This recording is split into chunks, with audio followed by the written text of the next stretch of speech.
దైవ మర్మములు. సహోదరుడు భక్తి సింగ్ గారి అనుభవంలో దేవుడు ఆయనకు బయలుపరిచిన దైవ మర్మములు. జనవరి 8.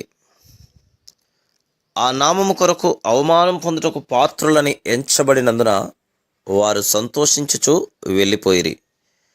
అపోస్తల కార్యములు 5:41.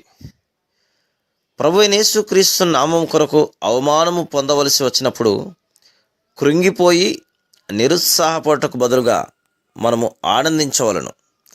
ఆ విధానంలోనే మనము ఆయన మహిమను నూతన విధానంలో చూడగలం. ఆ ఆనందంలోనే మనము నూతనమైన అద్భుతమైన బలమును కనుగొనగలము. ఆయన నామము నిమిత్తం అవమానం పొందుచే ఆయనను సేవించి గణపరుచుటకై మనం ఉన్నత పదవికి తేబడి అధిక బాధ్యతను వహించగలం.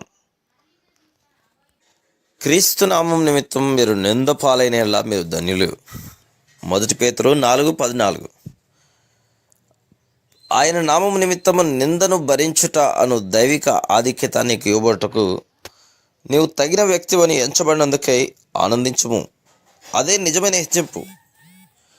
నీ ఆధిక్యతను నీవు గ్రహించినప్పుడే నీవు బలమొందుదువు.